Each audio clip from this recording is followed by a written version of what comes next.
बिस्मिल्लाहिर्रहमानिर्रहीम, अस्सलाम वालेकुम रहमतुल्लाहि वबरकातुहू। मेरा नाम अहमद अकील है। आप देख रहे हैं प्रॉपर्टी टीवी।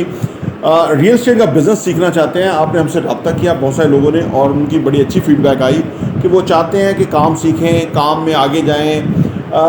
एक बात होती है, जो इनिशियल स्टेज पे जब भी किसी काम में आप बिज़नेस में जाते हैं ना, तो आपको क्लैरिटी नहीं होती और उस वजह से आपके बड़े सवाल होते हैं। और हम अल्हम्दुलिल्लाह अपने चैनल प्रॉपर्टी टीवी पे कोशिश करते हैं कि आपके वो सवालों के जवाब दें ताकि आपके जहन में वो क्लैरिटी आए। रियल एस्टेट का जो बिज़नेस है बड़ा मैच्योरिटी का बिज़नेस है, बड़ा हाई टिकट का बिज़नेस है, बड़ी इसमें अमाउंट्स इन्वॉल्व होती हैं। अब करोड़ों रुपए की क्योंकि ट्रांजैक्शंस होती हैं, तो इसके अंदर आपके लिए ना जो भी आपसे बिज़नेस करेगा ना, वो आपको बहुत अच्छी तरह चेक करेगा, जज करेगा कि आपकी क्रेडिबिलिटी, आपकी ऑनेस्टी, आपका इंटेलेक्ट, आपका तजुर्बा, आपकी जो सारी चीज़ें वो चेक करेगा। और उसका राइट है, उसको चेक करना चाहिए सो दैट कि वो पीस ऑफ माइंड के साथ आपके साथ बिज़नेस करे और वो फिर आपका जो एक रिलेशनशिप है वो आगे बढ़े और आप फिर फर्दर बिज़नेस करें। लेकिन शुरू में आपको मुश्किल पेश आती है कि लोगों का एतबार हासिल करने के लिए कि यार आप अच्छा सोच रहे हैं उनके लिए, या अच्छी चीज़ आप लेके आ रहे हैं, या आपकी जो इंटेंशन है वो ठीक है टुवर्ड्स लोगों के, ठीक है ना। तो वैसे तो वो भी समझते होते हैं, उन्हें पता होता है कि जो बात कही जा रही है वो अगर कोई पैसा कमा सकता है तो वो काफ़ी सारे मसाइल से गुजर के पैसा कमाता है। पैसा कमाना आसान नहीं है और ख़ासतौर पे ओवरसीज़ पाकिस्तानियों के लिए तो और भी मुश्किल होता है कि नई कंडीशन में जाके नए लोगों के साथ सेकंड ग्रेड सिटीज़न रहते हुए वो काम कर रहे होते हैं, तो वो उनका बहुत ही हार्ड अर्न मनी होती है। तो इसलिए जब उनका कॉन्फिडेंस आपके पास बन जाएगा ना, तो उसके बाद वो आपके साथ काम करना शुरू कर देंगे। लेकिन यहाँ पे ना एक बड़ी इंपॉर्टेंट बात है, वो बात ये है कि जब आप रियल एस्टेट का बिज़नेस शुरू करना चाहते हैं तो ये आपके एंड पे बहुत सारा काम करने का, ये सारा काम करने का आप ही के एंड के ऊपर है, ठीक है ना। लोग कहते हैं हमने बिज़नेस खोला, कस्टमर क्यों नहीं आ रहा। अब वो कस्टमर बिज़नेस खोलने से थोड़ा आएगा, कस्टमर तो आएगा कि आपका लोगों के साथ रवैया कैसा है, यानी वो एतबार कैसा डेवलप किया आपने, और फिर आप कस्टमर के लिए क्या अच्छी चीज़ लेके आ रहे हैं। जैसे आपने देखा, हम अपनी इन्वेस्टमेंट अपॉर्चुनिटीज़ यहाँ इधर ही वीडियोस को अंदर यहाँ लेके आते हैं और उसकी कीमत हम मार्केट में बेस्ट चूज़ करके लेकर आते हैं। उसकी वजह मार्केट में चीज़ें बिक रही हैं ना, जब आपको अच्छी चीज़ मिलेगी तो ही आप उसमें इन्वेस्ट करेंगे ना। तो ये सारा रियल एस्टेट वाले के काम है कि वो अच्छी चीज़ ढूंढ निकाले, ठीक है ना। अच्छी चीज़ जैसे कोई डेस्परेट सेलर है वो बेचना चाहता है, तो वो जो है ना वो सामने लानी चाहिए, वो बायर को बतानी चाहिए, तो उससे उसका जेन्युइन प्रॉफिट होता है, आपका ही पीस ऑफ माइंड होता है, तो उसका फ़ायदा कई गुना बढ़ता है। तो एतबार, ऑनेस्टी, इंटेग्रिटी, लोगों की लाइकिंग, ये चीज़ आपको गेन करना आना चाहिए इस किसी भी बिज़नेस में, इस बिज़नेस में नहीं किसी भी बिज़नेस में। लेकिन ये तो एक चीज़ है, ये एक पोर्शन है। दूसरा पोर्शन ये है कि जो ट्रांजैक्शन हो वो बड़ी स्मूथ हो, अगले को पीस ऑफ माइंड हो, जो भी कमिट किया गया वो हम उस तरह से डिलीवर करें उसको उनको, ताकि वो जो एक जब आप एक चीज़ ख़रीदते हैं, जैसे एक प्रोडक्ट खरीदते हैं ना आप, तो आप ख़रीदने के बाद आपको समझ आ जाती है कि जो बताया गया था क्या वो डिलीवर किया गया, या वो अच्छी चीज़ दी है, या वो सही है जो बताया गया। तो ये चीज़ें भी इम्पॉर्टेंट हैं, एतबार भी बनाना, और फिर जो ट्रांजैक्शन है उसके अंदर भी कोशिश करना कि वो चीज़ उसको बेहतर लगे जो कि दी जा रही है, जो कि वो ले रहा है, जो कि वो, और उसका एक अच्छा आसान तरीका जो हमने ढूंढा हुआ है, हम चीज़ बेचते हैं, अगला कहता है कि इस चीज़ को मैंने बेच के कोई और चीज़ लेनी है, या इसको मैंने इतना टाइम हो गया, 4 महीने हो गए, प्रॉफिट टेकिंग करना है, तो वो उसके लिए हम कोशिश करते हैं और वो उनको प्रॉफिट टेकिंग के में भी हेल्प करते हैं। तो इस वजह से एक अंडरस्टैंडिंग जो है वो हमारी रहती है। देखिए, रियल एस्टेट का बिज़नेस के अंदर आप अगर आना चाहते हैं तो रियल एस्टेट के बिज़नेस को या किसी भी बिज़नेस को समझने के लिए ना ये एक बात ज़रूरी है, बिजनेसमैन का काम क्या है। बिजनेसमैन का काम है कि जो प्रॉब्लम है उसको मिनिमम करना, ठीक है, ट्रांजैक्शन को स्मूथ करना, अगले की जो चॉइस है या अगले की जो सर्च है उसमें अंदर उसको हेल्प करना है जी। फिर वो जो उसका अल्टीमेट गोल है, कुछ का गोल होता है घर बनाने का, कुछ का होता है प्रॉफिट टेकिंग का, कुछ का होता है इन्वेस्टमेंट का, कि उनको साल के बाद वो इन्वेस्टमेंट वापस चाहिए होते हैं, तो साल के बाद उनको उतनी की प्रॉफिटेबिलिटी रिक्वायर्ड होती है।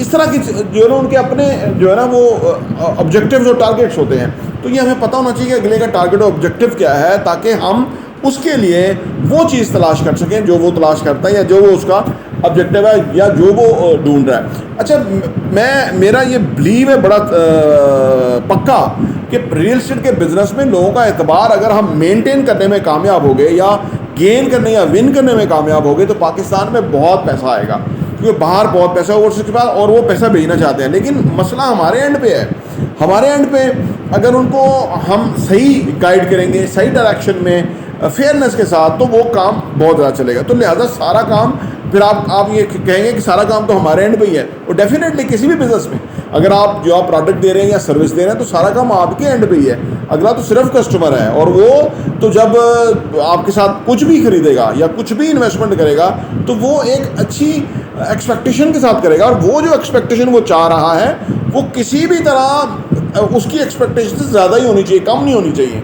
लिहाजा अगर वो ज़्यादा होंगी तो वो कस्टमर आपके साथ रहेगा और वो आगे बढ़ता चला जाएगा।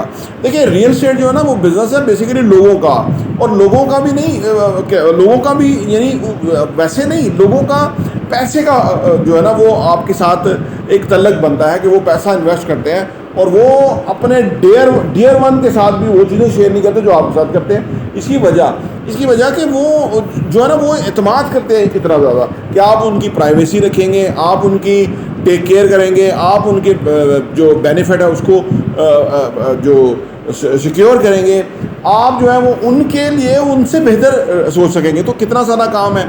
लिहाजा जो नए लोग रियल एस्टेट के बिजनेस में आते हैं उनको चाहिए कि सर फेंक के बाकायदा काम करें, चीज़ों के सही वो जो हिकमत वाला काम है ना, हकीम ने बहुत सारे जो है ना उसने एक मर्तबान से रखे होते हैं। अब उन मर्तबान में उसने कुश्ते मार के रखे होते हैं, मुख्तलिफ चीज़ें रखी होती हैं। हम बच्चे से स्कूल जाते थे तो वो हमारे रास्ते में वो हिकमत वालों की दुकान थी, बाहर चूल्हा जल रहा है और उसके अंदर वो कोई एसेंस बना रहे हैं किसी चीज़ का।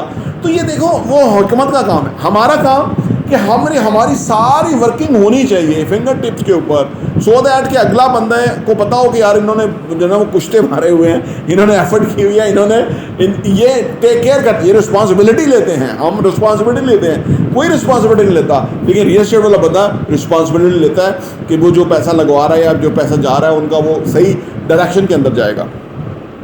और कोई बात?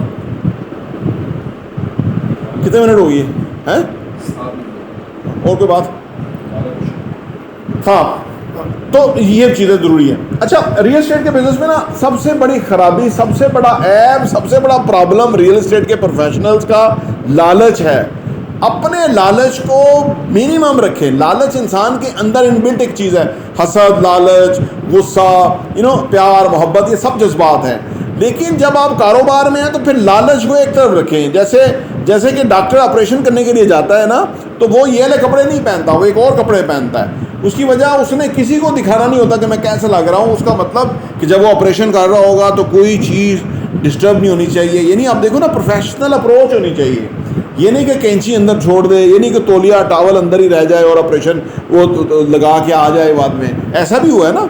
लिहाजा जो हमारा काम है कि उसके अंदर लालच हमारे अंदर है, लेकिन लालच को अब एक तरफ रख देना है। सिर्फ ये कह के कि ये जो कस्टमर मेरे साथ आ रहा है ये मेरे साथ आने वाले 20 साल के लिए चलेगा, ये मेरे साथ रिपीट बिजनेस करेगा, ये लालच करना चाहिए। ये लालच नहीं करना चाहिए कि आप मैक्सिमम गेन कर लें और वो कम गेन करें। नहीं, आप ये देखें कि 20 साल ये रहेगा मेरे साथ, तो फिर वो भी कितना फ़ायदा उठाएगा और आपका बिजनेस कितना फ्लोरिश होगा। और उसका एक हल्का अभाव है, उसके दोस्त हैं, बहन भाई हैं, अजीज़ हैं, वो उसको फ़ख्र से बताना चाहिए कि देखो ये लोग हैं, मैं इनके साथ काम कर रहा हूँ और इन लोगों ने मुझे बहुत फ़ायदा दिया है। तो वो फिर वो लोग और भी लोग आपके साथ आएंगे। देखिए बिजनेस में यही चीज़ है, जो कस्टमर आ गया ना, अगर बच्चा आ गया, फर्ज करें वो जो दुकानदारी होती है उसमें बच्चा आ गया, तो आप उसको जो वज़न दे उसमें कम तोल के दे दें, तो क्या वो बच्चे को पता नहीं लगेगा? बच्चे को नहीं लगेगा पता। लेकिन जिसके पास वो जाएगी वो उसका वेट करेगा, वो कहेगा कि ये चीज़ गलत दी है, इस दुकान पे आपने बेटा जाना नहीं है, आपने अगले दुकान पे जाना है, ये अच्छे बंदे नहीं हैं। देखिए ये बड़ा सिंपल फंडा है। तो लिहाजा बिजनेस जो है इसका मतलब है कि आपने एक पुलसरात है जिसके ऊपर से गुजरना है, और जब आप गुजर जाएंगे तो दुनिया आपके पीछे मोतरफ हो जाएगी। जैसे अल्लाह के नेक लोग होते हैं, लोग उनके पीछे कहीं भी पहुंच जाते हैं। इसी तरह जो ऑनेस्ट हैं, कॉम्पिटेंट हैं, जो लोगों का ख्याल करने वाले लोग हैं, जो अगले के मफाद को मद्देनज़र रखते हुए, अजीज़ रखते हुए उसके साथ काम करते हैं नियत से, अच्छी इंटेंट से और अच्छे रुझान के साथ, तो लोग उनके साथ जुड़ते हैं, उनका काम कहाँ से कहाँ पहुँच जाता है। आपका काम अगर नहीं चल रहा और आप अभी फ्रेश हैं तो इन बुनियादी चीज़ों का ज़रूर ख्याल रखें, आपका काम कई गुना बेहतर हो जाएगा। प्रॉपर्टी इंटरव्यू देखने का बहुत बहुत शुक्रिया।